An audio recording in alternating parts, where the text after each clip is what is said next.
রাহমাতুল লিল আলামিন একদিন মসজিদে নববীতে বসে নবী আমার বয়ান করে। এক বধূ আমার নবীর দরবারে গেল। বধূ মানে গ্রাম্য। ওই গ্রাম্য ব্যক্তিটা ভালো করে ইসলাম বোঝে না, বলতেও পারে না। বধূ নবীর দরবারে যাওয়ার পরে রাহমাতুল লিল আলামিনের বলে, আই মুহাম্মদ, তোমার যে কাছে একটা দেও আসে যে তোমারে গীত শোনায়, ওই গীত তুমি আমার একটু শুনাইয়া দাও, আমার শোনা লাগবে।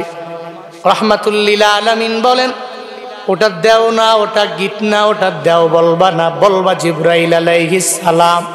আর গীত বলবা না, ওটা আমার মাওলার কালাম বলবা। সঙ্গে সঙ্গে শিখাইয়া দেওয়ার পরে নবী বধূরে জানায়া দিলেন, ও বধূরে, তুমি যেই কালাম শিখার জন্য আমি নবীর দরবারে আসলাম, ওই কালাম এত পরিমাণে পাওয়ার, এত পরিমাণে ক্ষমতা, তুমি পরবা কম আমার আল্লাহ দিয়া দিবে বেশি। রাহমাতুল লিল আলামিন সঙ্গে সঙ্গে বধূ মানে গ্রাম্য সাহাবীটারে জানায়া দিলেন, তোমার কপাল এত পরিমাণে ভালো, একটু আগে জিবরাইল আমি নবীর দরবারে একটা সূরা নিয়ে হাজির হয়ে গেছে। ওই সূরাটা যদি কোনো বান্দা একবার করে, আমার আল্লাহ 10 পারা কোরআন তিলাওয়াতের সওয়াব বান্দার আমলনামায় দিয়া দেয়। মদিনাওয়ালা নবী জানায়া দিলেন, ও বধূরে, যদি তুমি ওই সূরাটা 2 বার পড়ে নিতে পারো, আমার মাওলা তুমি 2 বার পড়ে নিলে আল্লাহ পাক রব্বুল আলামিন তাহলে 20 পারা কোরআনের সওয়াব দিয়ে দিবে। 3 বার যদি পড়ে নিতে পারো, আল্লাহ পাক তোমার আমলনামায় 1 খতম কোরআন তিলাওয়াতের সওয়াব দিয়া দিবে। আর যদি তুমি এই সূরাটা মনোযোগ দিয়া পরিপূর্ণ আল্লাহর উপরে তাওয়াক্কুল করে যদি 6 বার পড়ে নিতে পারো, আল্লাহ পাক তোমারে 2 খতম কোরআন তিলাওয়াতের সওয়াব দিয়া দিবে। এই সূরাটা যদি তুমি 9 বার পড়ে নিতে পারো, আল্লাহ পাক তোমারে 3 খতম কোরআনের সওয়াব দিয়া দিবে। মদিনাওয়ালা নবী জানায়া দিলেন, ও বধূ শুনো, যদি এই কোরআনটা তুমি 10 বার যদি কোরআনের সূরাটা যদি জবান দিয়া বের করো, এত পরিমাণে ফায়দা হবে তোমার। আল্লাহ পাক জান্নাতে তোমার জন্য একটা দামি বালাখানা বানায়া দিবে। আতিনা ফি দারে দুনিয়া না হাসান, আতিনা ফি দারে উকবা না হাসান, ইয়া গিয়াসাল মুস্তাগীসি নাহদিনা লফদিকার বিল উলুমে ওয়াল গিনা, হর গোরি দে নেকো তু তৈয়ার है, झूना मंगे उस तू बेजारो है। রাহমাতুল লিল আলামিন বলেন, বধূরে জানায়া দিলেন, তুমি 10 বার পড়লে আল্লাহ জান্নাতে বালাখানা বানায়া দিবে। বধূ কয়, আমার মাওলা এত বড়, আমি পড়ি কম, আমার মাওলা দেয় বেশি। আমি 1 বার পড়ি, আল্লাহ 10 পারার সওয়াব দিয়া দেয়। আমি 3 বার পড়ি, 1 খতমের সওয়াব দিয়া দেয়। আমি 6 বার পড়ি, 2 খতমের সওয়াব দিয়া দেয়। আমি 9 বার পড়ি, আমারে 3 খতম কোরআন তিলাওয়াতের সওয়াব দেয়। আল্লাহ কি আমার এত বড়? সঙ্গে সঙ্গে ওই বধূটা সোজা বসা থেকে দাঁড়াইয়া যায়। রাহমাতুল লিল আলামিনের সামনে আমার আল্লাহকে দাঁড়ায়া বলে, দয়ার মালিক, ও আল্লাহ, তুমি কত বড়, নি'মাল ইলাহু ইলাহুনা, তোমার চাইতে বড় ইলাহ হতে পারে না। তুমি আমার এত বড় ইলাহ, আমি পড়ি কম, তুমি আমারে দেও বেশি। আমি করি কম, আমারে যাজা দেও বেশি। আমি পড়ি কম, আমারে প্রতিদান দিয়া দেও বেশি। আমি করি আমল কম, আমার প্রতিদান এত পরিমাণে বেশি রে মালিক। আল্লাহর ওই বান্দা সুজা নবীর দরবার থেকে বসা থেকে দাঁড়াইয়া যায়, দাঁড়াইয়া বলে, নি'মাল ইলাহু ইলাহুনা। মদিনাওয়ালা নবী জানায়া দিলেন, ও আমার বান্দারা, দেখছো বধূ গ্রাম্য হওয়ার পরেও নবীর দরবারে আসলো। আমি যখন আমার আল্লাহর ব্যাপারে তারে জানায়া দিলাম, বধূরে, তোর আল্লাহ ছোট না, তোর মাওলা তো অনেক বড়। তুই যদি পড়ার মতো আমল করে নিতে পারো রে বধূ, আমার আল্লাহ তুই পড়বি কম, তোরে দিয়া দিবে বেশি।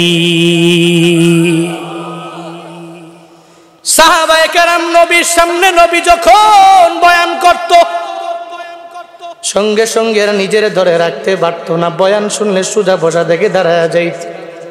আল্লাহর বয়ান যখন করে সঙ্গে সঙ্গে আল্লাহু আকবারের স্লোগান এরা দিয়া দেয়, তাকবীরের স্লোগানগুলো দিয়া দেয়, সোজা লাভ দিয়া দাঁড়াইয়া যায়, মনে একটা পাগল হয়ে যায়। আল্লাহ কয় নবী আপনি উম্মতের জানায়া দেন, হ্যাঁ উম্মতেরা তোমরা এক নম্বরে ইতোয়াত আমার মাওলার করবা। আল্লাহকে দেখা যায় না, ছুয়া যায় না, ধরতে পারি নাই, তো যারে দেখলাম না ওরে ইতোয়াতটা কেমনে করবো এটাই তো বুঝে আসে না।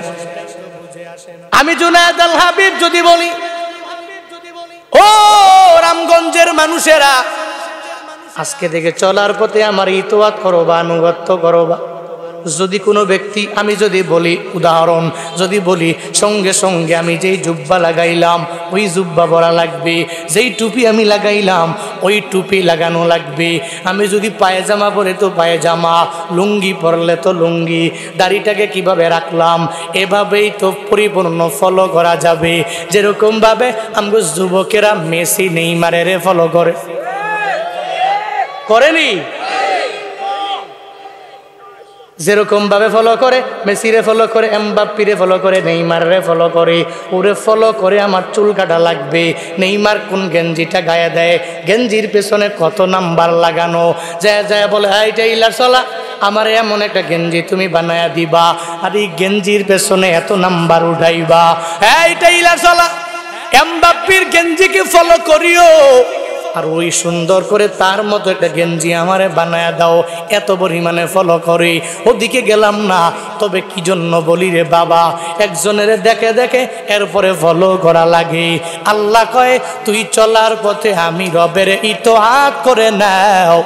আল্লাহকে দেখা যায় না, ছুয়া যায় না, ধরা যায় না, তবে আমার মাওলার কালাম কোরআন আমগো সামনে আছে না না। আল্লাহর কোরআনের যে কথাগুলো এই কথা তো দুনিয়ার কোনো বান্দার না। আল্লাহর কোরআন পড়ো, ওই কোরআনের মাঝে যেই কালাম, যেই কথা, যেই সেন্টেন্সগুলো আছে, যেই বাক্যগুলো আছে, যেই আয়াতগুলো আছে, একটাও তো দুনিয়ার কোনো মানুষের বানানো না, আমার মদিনাওয়ালা নবীর বানানো না। আল্লাহর কালাম এই যে কথামালাগুলো দুনিয়ার কোনো সাহিত্যিকের না, কোনো কবির না, কোনো নবীর না, এটা একজনের কালাম, চিল্লায়া বলো তার না। আল্লাহরে কেমনে ফলো করব? আল্লাহর কোরআনটাকে বান্দা তুমি চলার পথে ফলো করে নাও। আল্লাহ কোরআনে যেমনে যেমনে তোমারে বলল, এই বান্দা আমি রবের আদেশ মাইনা তুই নামাজ পড়বি। আল্লাহ বললেন ওয়াকিমুস সালাহ, তুই নামাজ কায়েম করবা, ওয়াতুজ যাকাত, যাকাত যদি ফরজ হয়ে যাকাতগুলো প্রদান করবা। এই আমার বান্দারা তুমি জিহাদ ফরজ হলে জিহাদের ময়দানে যাবা। আল্লাহ পাক জানায়া দিলেন এই মহিলারা তুমি ঘরের মধ্যে থাকবা, পর্দা করবা, ঘরের মধ্যে থেকে দেখে এক নম্বরে আমার আল্লাহকে ইতোয়াত করবা, 2 নম্বরে রসুলের ইতোয়াত করবা, 3 নম্বরে 5 ওয়াক্ত নামাজ ঘরের মধ্যে পড়বা। আল্লাহ পাক জানায়া দিলেন সব মিশনগুলো কোরআনে। এই বান্দারা তুই কোন দিকে গেলে তোর জন্য ভালো হবে আল্লাহ জানায়া দিলেন। শুনে রাখবা কোরআনে এমন কোনো জিনিস নেই আল্লাহ দিল না। তোমার চলার পথে যদি কোনো বিপদে পড়ে যাও, কোনো প্রবলেমে পড়ে যাও, কোনো সমস্যায় পড়ে যাও, আল্লাহর কোরআনে সমাধান আছে না নাই? আসেনি? কিন্তু কপাল বড় খারাপ, আজকে কোরআন নামক কিতাবটারে অনেকে বানায় দিল এটা হুজুরের কিতাব, এটা ইমামের কিতাব, এটা ইমাম পড়বে, খতিব পড়বে, হুজুর পড়বে, এটা মাদ্রাসার কোনো ছাত্ররা পড়বে। অনেকেই এই কিতাবটারে হুজুরদের কিতাব মনে করে, অথচ না না, এটা হুদাল লিন্নাস। দুনিয়াতে খ্রিস্টান যদি পড়ে, পরে পরে যদি রিসার্চ করে নিতে পারে, আমার আল্লাহকে চিনে যাবে। দুনিয়ার বড় বড় বৌদ্ধ যদি কোরআন পড়ে আমার মাওলারে নিয়ে রিসার্চ না করে, কোরআন নিয়ে যদি রিসার্চ করে, অটোমেটিক ওই বৌদ্ধ মুসলমান হয়ে যাবে। একটা হিন্দু যদি আল্লাহর কোরআনটাকে নিয়ে রিসার্চ করে আল্লাহকে নিয়ে যদি চিন্তা না করে, রবের মাখলুক নিয়া, রবের কালাম নিয়া, রবের কথামালা নিয়া যদি চিন্তা করে, অটোমেটিক ওই বান্দা ইসলাম ধর্মের ছায়া তলে চলে আসবে। কিন্তু মুসলমান কপাল পুরা হয়ে গেলা, আল্লাহ তোমারে কোরআনটা দিয়ে দিলেন ফলো করার জন্য, তোমার ব্যক্তিগত জীবনটাকে চালানোর জন্য, তোমার পারিবারিক জীবন চালানোর জন্য, তোমার সামাজিক জীবন চালানোর জন্য, তোমার রাষ্ট্রীয় জীবন চালানোর জন্য আল্লাহ কোরআন দিয়া দিলেন। কিন্তু এখন আমরা করলাম কি, বলে ইমামের কিতাব ইমাম পড়বে, খতিবের কিতাবটা খতিব পড়বে, হুজুরের কিতাব এটা হুজুররাই পড়বে, হুজুররাই ব্যাখ্যা করবে, হুজুররাই বয়ান করবে। প্রতি 1 বছর পরে পরে রমজান আসলে কোরআন ধরে এমন তিলাওয়াতকারী আমগো সমাজে আছে না? না, নিজেও কোরআন পারে না, ছেলেটাও পারে নাই, কোন মাদ্রাসায় পড়ায় নাই, কোন মাইয়াটারও পড়ে নাই, মাদ্রাসাও পড়ে নাই, পুরা পরিবারের মধ্যে কেউ কোরআন পড়তে জানে না, কোরআন দ্বারা জিন্দেগি গঠন করতে পারে নাই। না রে বাবারা, চলার পথে তুমি কোরআনটারে ফলো করে আগাইও, কোরআনের আমলগুলো নিয়ে নিয়ে তুমি আমল করিও। ফজরের নামাজের পরে সূরা ইয়াসিন মুখস্থ করে নিবেন, যদি না পারেন ফজরের নামাজের পরে কোরআনটা খুলে ইয়াসিনটা পড়ে এরপরে রিক্সা চালক রিক্সা চালানোর জন্য বের হবেন। এই ব্যবসায়ীরা, ব্যবসা করার জন্য আপনি রওনা, কোরআনটারে ধরে বুকের মধ্যে নিয়া সূরা ইয়াসিন ফজরের নামাজের পরে বের হয়ে যাবেন। ও সিএনজি ড্রাইভারেরা, আল্লাহর কোরআন যদি পড়ো, ফজরের নামাজের পরে সূরা ইয়াসিন পরে তুমি বের হয়ে যাও, আল্লাহর কসম একবার, আল্লাহর কসম শতবার করে বলতে পারি, যেই ঘরের মধ্যে ফজরের নামাজের পরে সূরা ইয়াসিনের আমলটা কন্টিনিউ করে, ওই ঘরের মধ্যে আল্লাহ গজব দিতে পারে না, পারে না, পারে না। ওই ঘরের ইনকাম যদিও কম, টাকা পয়সা যদিও কম, মাসে যদিও ইনকাম করবে কম, আল্লাহ পাক ওই ঘরে বরকত দিয়ে ভরপুর করে দিবি। আবার মাগরিবের পরে কি আছে, সূরা ওয়াকিয়া, মাগরিবের পরে সূরা ওয়াকিয়া পড়বেন, ফজরের পরে ইয়াসিন পড়বেন। যদি মনে করেন বাকি সময়ে ব্যস্ততা, ফজরের পরে তো কোনো ব্যস্ততা নাই, মাগরিবের পরে অত ব্যস্ততা নাই, আজাইরা অন্য কোনো কাজ না করে আমলটা কন্টিনিউ করবেন, অটোমেটিক পরিবারেও বরকত হয়ে যাবে, আপনার পরিবারের প্রত্যেকটা লোককে ভালো রাখবে আল্লাহ পাক। আপনার পরিবারে যদিও ইনকাম কম, অল্প টাকাতে আল্লাহ বরকত দিয়া ভরপুর করে দিবে। আল্লাহ পাক আপনার ঋণ থেকে পরিপূর্ণ দূরে রাখবে, যত ধরনের বালা মুসিবত আছে আল্লাহ সব কিছু থেকে আপনাকে দূরে রাখবে। তাইলে বলো তো রামগঞ্জের মুসলমানেরা 1 নম্বরে ইতোয়াত কার? জোরে বলেন। 1 নম্বরে আল্লাহ পাকের ইতোয়াত। আল্লাহর পরে এবার মদিনাওয়ালা নবীর কাছে যাও, কোরআনের পরে হাদিসে ঢুকে যাও, এরপরে নবীর যা গোলাম আহমদের চাটুকার দালাল আছে না? না, এরা নবীর খতমে নবুয়ত মানে না, অথচ রহমাতুল লিল আলামিন নিজে জানায়া দিলেন, আনা খাতামুন নবিয়্যিন লা নবিয়্যা বাদি, আমার পরে নবী নাই। ওদিকে যাব না, বিদায় হজের ভাষণে নবী দাঁড়াইয়া বয়ান দিয়া দিলেন, তারাকতু ফীকুম আমরাইন লান তাদিল্লু মা তামাসসাকতুম বিহিমা কিতাবাল্লাহ ওয়া সুন্নাতা রাসূলি। রাহমাতুল লিল আলামিন জানায়া দিলেন, হে আমার উম্মতেরা, তোমরা চলার পথে 2টা জিনিস ধরবা, ওই 2টা জিনিস যারা ধরবি, চলার পথে ওই 2টা জিনিসে যারা জীবনের সাথে মিলায়া নিবে, লান তাদিল্লু মা তামাসসাকতুম বিহিমা, এই 2টা জিনিসের আঁকড়ে ধরার কারণে কশ্চিনকালে এরা পথভ্রষ্ট হবে না, এরা লাইনচ্যুত হবে না, কশ্চিনকালেও লাইন থেকে অন্য লাইনে যাবে না। 1 নম্বরে কিতাব আল্লাহ, 2 নম্বরে সুন্নাত রাসূলি। 1 নম্বরে আল্লাহর কিতাব, 2 নম্বরে নবীর সুন্নাত। আল্লাহর কিতাব হলো কোরআন, 2 নম্বরে নবীর সুন্নাত। এবার নবীর সুন্নাতগুলো কেমনে বাবা তুমি পালন করবা, কেমনে করবা? বলে চলার পথে আসহাব যারা, সাহাবায়ে কেরাম যারা, এদের তুমি আদর্শ বানায়া নাও। যারা চলার পথে আমার মদিনাওয়ালা নবীর আদর্শ বানাবে, এরাই তো নবীর সুন্নতের উপরে আমল করতে পারবে।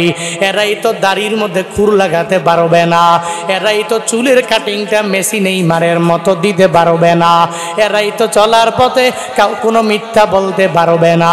আমার নবীর সুন্নতের উপরে কোনো যুবক যদি আমল করে, ওই যুবকেরা কশ্চিনকালে ওয়াদা করে, ওয়াদা খেলাপ করতে পারে না।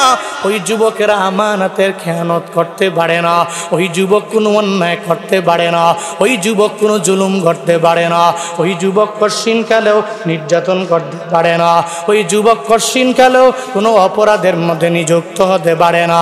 এই বান্দারা চলার পথে নবীর সুন্নতের উপরে আমল করবা, নবীর সুন্নত দ্বারা জিন্দেগি থেকে গঠন করবা। ছোট্ট একটা ঘটনা বলি, নবীর সুন্নতের উপরে আমল করার জন্য আমরা তো পারলাম না, অথচ সাহাবায়ে কেরাম নবীর জন্য জীবনটাও দিয়ে দিল। এমন কোনো বান্দা নাই হযরতে হানজালার ব্যাপারে জানে না। যেই হানজালা আমার নবীর রুখসত দেওয়ার পরেও নিজের জীবনটাকে বিলীন করে দেওয়ার জন্য পাগল হয়ে গেল। সদ্য বিয়ে করলো, বাসর রাত উদযাপন করবে, নবী উহুদের ময়দানে যাবে। সব সাহাবায়ে কেরাম উহুদের ময়দানে যাওয়ার জন্য রওনা।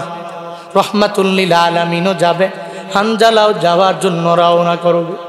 রহমাতুল লিল আলামিন বলে, হানজালা না না, তুমি যুদ্ধের ময়দানে আজকে যাবা না, আজকে তুমি বাসর রাতে বউরে সময় দাও, আমি তোমারে পরিপূর্ণ রুখসত দিয়া দিলাম, আজকে তোমার যাওয়া লাগবে না, অন্য সময় আমি তোমারে নিয়ে যুদ্ধের ময়দানে যাব।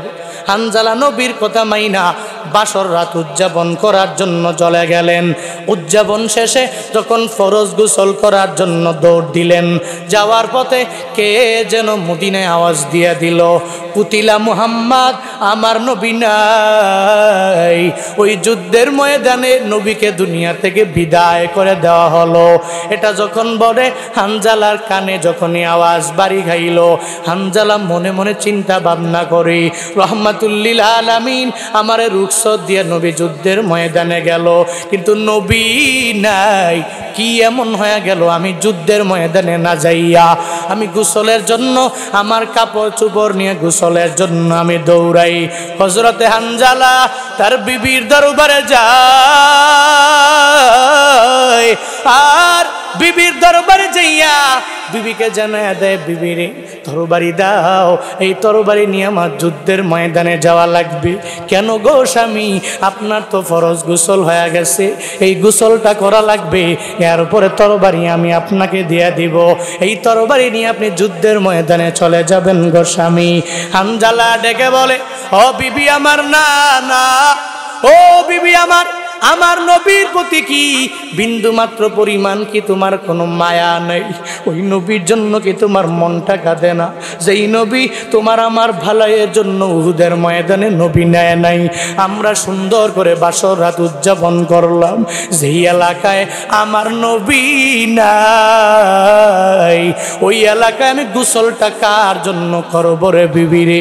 ও বিবি আমার, আমাকে তরবারি দাও, আমি তরবারি নিয়ে যুদ্ধের ময়দানে যাব।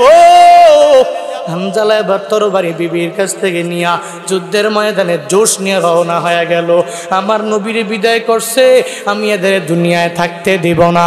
সঙ্গে সঙ্গে উহুদের ময়দানে যায় সবার সাথে এমন পরিমাণে যুদ্ধে লিপ্ত হয়ে গেল, নিজের জীবনটারে জীবন মনে করে না, বরং নবীর প্রেমে পাগল পারা হয়ে নিজের পরিপূর্ণ হারায়া ফেলল। সব কাফের গুলারে এত পরিমাণে আঘাত করে করে হযরতে হানজালা একটু পরে দুনিয়া থেকে বিদায় নিয়ে নিজেও চলে গেল। শহীদের খাতার মধ্যে হানজালার নাম উঠে গেল। ইন্না লিল্লাহি ওয়া ইন্না ইলাইহি রাজিউন।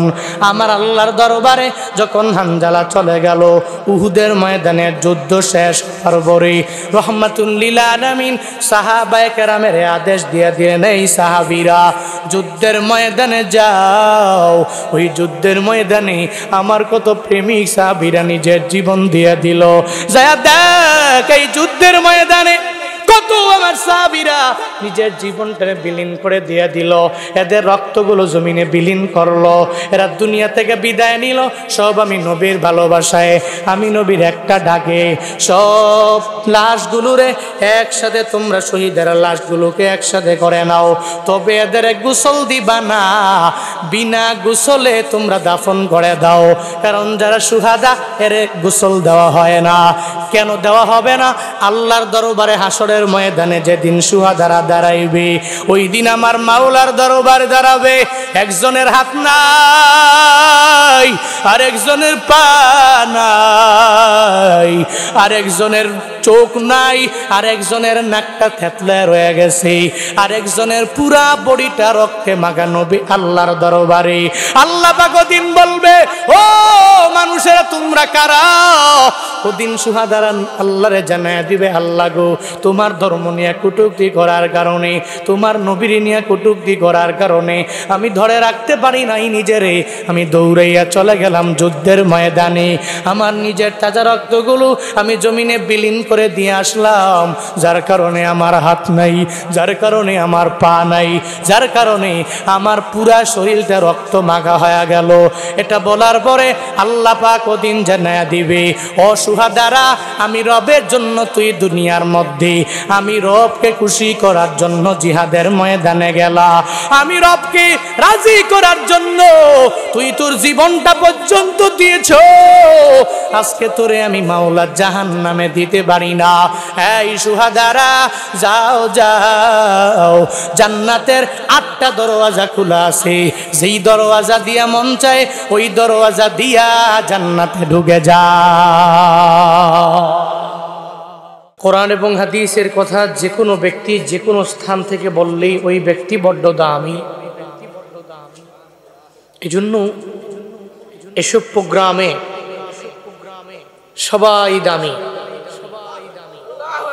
এই প্রোগ্রামে যতগুলো বক্তারা বয়ান করবে, কাউকে ছোট চোখে দেখার যাবে যাবে না, সমান। এজন্য কোরআন এবং হাদিসের দিক নির্দেশনামূলক বাণী আমার আগে যারা বলেছেন, পরে যিনি বলবেন, আল্লাহ পাক সব ভাইকে আমলের নিয়তে ইখলাস নিয়ে বলার তৌফিক দান করেন। আজকের এই মাহফিলের আয়োজন যারা করেছেন, আমি প্রত্যেকের জন্য দোয়া করি আল্লাহ পাক প্রত্যেককে দুনিয়া এবং আখিরাত উভয় জগতে কল্যাণকামীদের অন্তর্ভুক্ত বানায় দেন। সকলেই বলি আমিন। আল্লাহ পাকের দরবারে লাখো কোটি শুকর ও সুজুদ, যে দয়াময় আল্লাহ পাক রব্বুল আলামিন আমাদেরকে ফিতনা ফাসাদের জামানায় বিভিন্ন ফিতনা ফাসাদ থেকে ফারেক করে দুনিয়ার ঝামেলার দিকে মুহতাজ না করে রাহমাতুল লিল আলামিনের হাদিসের ভাষ্যমতেই বেহেশতের বাগানে আসার বসার, কিছু বলার এবং শোনার মতো তৌফিক দান করেছেন। ওই রবের দেওয়া জবান দিয়ে, রবের দেওয়া শক্তি দিয়ে, রবের শেখানো কালিমাতুশ শুকর সকলে প্রাণ খুলে মন উজাড় করে চিল্লায় একবার করে সমস্বরে পড়ি আলহামদুলিল্লাহ। আল্লাহকে রাজি করার লক্ষ্যে আবারও চিল্লায় একবার করে পড়ি আলহামদুলিল্লাহ। সকলেই আমার সাথে পড়ুন আলহামদুলিল্লাহ হামদান কাসীরা তাইয়িবান মুবারাকান ফি ইয়া রাব্বি লাকাল হামদু কামা ইয়ানবাগি লিজালালি ওয়াজহিক ওয়া আযীমি সুলতানিক। লাকাল হামদু বিল কুরআন, লাকাল হামদু বিল ইসলাম,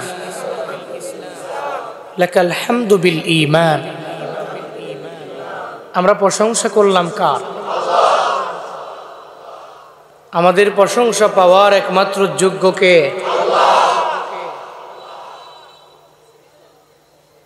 আমাদেরকে দুনিয়াতে যা চোখে দেখি আর না দেখি সমস্ত নেয়ামত দিয়েছেন কে? এই প্রত্যেকটা নেয়ামতের জন্য বছরে বছরে ট্যাক্স দেওয়া লাগে আল্লাহকে। মান্থলি ট্যাক্স দেওয়া লাগে, উইকলি সপ্তাহে সপ্তাহে আল্লাহ কোনো ফেরেশতা পাঠায় যে তারে ট্যাক্স দিয়ে দিবা? লাগে? লাগে না। এই পৃথিবীতে আল্লাহ পাক সমস্ত কিছু বান্দাকে আনুগত্য করার জন্য আল্লাহ বানিয়েছেন। শর্ত, বান্দাগুলো আল্লাহর হয়ে যাবে তো পৃথিবীর প্রত্যেকটা মাখলুক এই বান্দার হয়ে যাবে। শর্ত কি? আমি আল্লাহর হতে হবে তো আমার দুনিয়া সব হয়ে যাবে।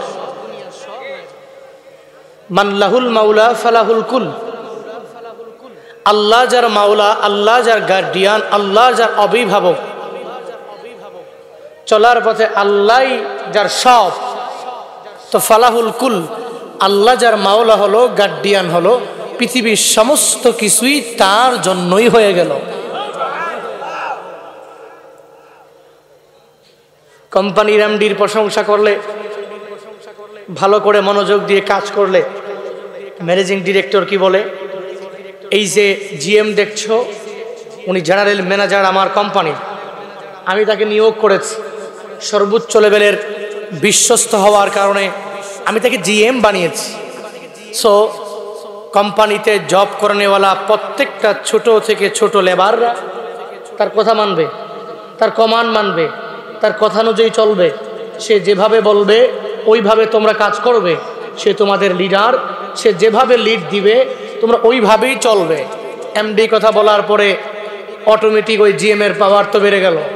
এবার প্রত্যেকটা লেবার ওই জিএম এর কথা মানে, ওর কথায় হাঁটে, ওর কথায় চলে, ওর কথায় ডানে যায়, ওর কথায় বামে যায়, ওর কথায় বসে, ওর কথায় শোয়। দুনিয়ার সাধারণ এক গণ্ডির ভিতরে এক কোম্পানি, ওই কোম্পানির ম্যানেজিং ডিরেক্টর একটা বার জিএমকে একটু সবার সামনে পরিচিত করে দিছে যে লোকটা আমার লোক, আজকে থেকে আমার স্থলাভিষিক্ত কায়েম মুকাম হিসেবে সে কাজ করবে। এটা বলার পরে অটোমেটিক তার পাওয়ার বেড়ে গেল। আল্লাহ যদি কয় এই বান্দা আমার জন্য হয়ে গেছে, ফাসকুরুনি আযকুরুকুম ওয়াশকুরুলি ওয়ালা তাকফুরুন, বান্দা আমাকে স্মরণ করে আমিও তারে স্মরণ করি, বান্দা আমার অকৃতজ্ঞ হয় না। আল্লাহ যদি পৃথিবীর সব মাখলুকরে কয় বান্দা আমার জন্য হয়ে গেছে, তোরা আমার বান্দার জন্য হয়ে যা, তো পৃথিবীর প্রত্যেকটা মাখলুক তোমার আনুগত্যের জন্যই দাস হয়ে যাবে। দুনিয়ার সাধারণ এমডির পাওয়ার আল্লাহর পাওয়ার সমান? দুনিয়ার কোন মন্ত্রীর পাওয়ার আল্লাহর পাওয়ার সমান? জো বাইডেনের পাওয়ার আল্লাহর পাওয়ার সমান? আল্লাহ তারে বানাইস, এত আল্লাহর মাখলুক। আসমান তো আল্লাহ বানাইস, জমিন তো আল্লাহ বানাইস, দুনিয়ার সমস্ত কিছু তো আল্লাহ বানিয়েছে। এজন্য চলার পথে প্রত্যেকটা বান্দা আল্লাহ পাক জানিয়ে দিচ্ছেন তুই চলার পথে কাকে ফলো করবি, কাকে আনুগত্য করবি, কাকে ইতোয়াত করবি, এটা আল্লাহ পাক জানিয়ে দিচ্ছেন যে আমি রব, ক্ষমতা বেশি, পাওয়ার বেশি, চাইলেই তোর ক্ষমা করে জান্নাতে দিতে পারি, আবার চাইলেই তোর হিদায়াত না দিয়ে নবীজির চাচা আবু তালেবের মতো জাহান্নামে নিতে পারি। এটা আমি রবের ইচ্ছা, চাইলেই কেউরে হেদায়াত দেই, কেউরে দেই না। তবে এই ক্ষমতাওয়ালা রবের সাথে গাদ্দারি না করে ওই রবের আদেশগুলো মেনে চললেই তোর জন্য হবে ফায়দা। মনে রাখবেন পৃথিবীতে যত গাদ্দার আছে আল্লাহ পাক গাদ্দারদেরকে হেদায়েত দেন, আর যে ব্যক্তি বিনয়ী হয়েছে আল্লাহ পাক তাকে সম্মান দিয়েছে, আল্লাহ পাক তাকে মর্যাদার আসনে আসীন করেছে। আল্লাহ পাক মৃত্যু পরবর্তী জীবনে 100 বছর, 150 বছর, 200 বছর, 500 বছর পরে, 1000 বছর পরেও ওই ব্যক্তির নাম ইতিহাসের পাতায় উঠাইছে এবং মানুষ সম্মানের সাথেই তার নাম নিচ্ছে। এটা আল্লাহর সেই ক্ষমতা। এজন্য ইতোআত, আনুগত্য, ইত্তিবা, ফলো প্রথমত করব কারে? ঘোষণা কি আমার? কে করেছেন? উল্লাতি আল্লাহ ওয়ার রাসূল ফাইন তাওয়াল্লাউ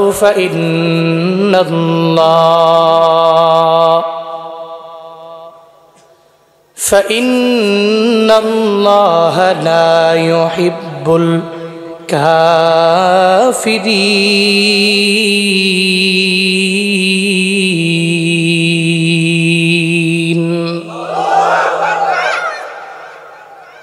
আল্লাহ বলেন, হ্যাঁ নবী আমার, আপনি আপনার উম্মতের বলুন, আমি আল্লাহ জানায়া দিলাম এরা ইতোয়াত করবে এক নম্বরে আল্লাহকে। কুল, আপনি বলুন, আতিউল্লাহ, তোমরা এক নম্বরে আনুগত্য করবা আমার আল্লাহরে, দুই নম্বরে আমারে। ও পয়গম্বর আমার, আল্লাহকে তো দেখা যায় না, ছোঁয়া যায় না, ধরা যায় না, এমন কোন বান্দা নাই আমার মাওলারে দেখলো কেউ নাই। তবে দেখার জন্য বান্দা বিভিন্ন জায়গায় জায়গায় দৌড়ায়, খালি আমার মাওলার তালাশে আগায়া যায়। কই গেলে আল্লাহকে দেখবো, কিভাবে পাইব, কোন জায়গায় গেলে পেয়ে যাব, এই চিন্তা নিয়ে বান্দা যতই আগায় কিন্তু দেখতে পারে না, পাগল হয়ে যায়। বয়ান শুনলে কান্না করে, বিভিন্ন মজলিসে গেলে বান্দা নিজেরে ধরে রাখতে পারে না। আল্লাহর নাম শুনলে বান্দা সোজা বসা থেকে লাফ দিয়া পর্যন্ত দাঁড়ায়া যায়। যেটা সাহাবায়ে কেরাম নবী যখন বয়ান করতো এদের মাঝেও হইতো। রাহমাতুল লিল আলামিন একদিন মসজিদে নববীতে বসে নবী আমার বয়ান করে। এক বধূ আমার নবীর দরবারে গেল। বধূ মানে গ্রাম্য। ওই গ্রাম্য ব্যক্তিটা ভালো করে ইসলাম বোঝে না, বলতেও পারে না। বধূ নবীর দরবারে যাওয়ার পরে রাহমাতুল লিল আলামিনের বলে, আই মুহাম্মদ, তোমারে যে কাছে একটা দেও আসে যে তোমারে গীত শোনায়, ওই গীত তুমি আমার একটু শুনাইয়া দাও, আমার শোনা লাগবে। রাহমাতুল লিল আলামিন বলেন, ওটা দেও না, ওটা গীত না, ওটা দেও বলবা না, বলবা জিবরাইল আলাইহিস সালাম। আর গীত বলবা না, ওটা আমার মাওলার কালাম বলবা। সঙ্গে সঙ্গে শিখাইয়া দেওয়ার পরে নবী বধূরে জানায়া দিলেন, ও বধূরে, তুমি যেই কালাম শিখার জন্য আমি নবীর দরবারে আসলাম, ওই কালাম এত পরিমাণে পাওয়ার, এত পরিমাণে ক্ষমতা, তুমি পরবা কম আমার আল্লাহ দিয়া দিবি বেশি। রাহমাতুল লিল আলামিন সঙ্গে সঙ্গে বধূ মানে গ্রাম্য সাহাবীটারে জানায়া দিলেন, তোমার কপাল এত পরিমাণে ভালো, একটু আগে জিবরাইল আমি নবীর দরবারে একটা সূরা নিয়ে হাজির হয়ে গেছে।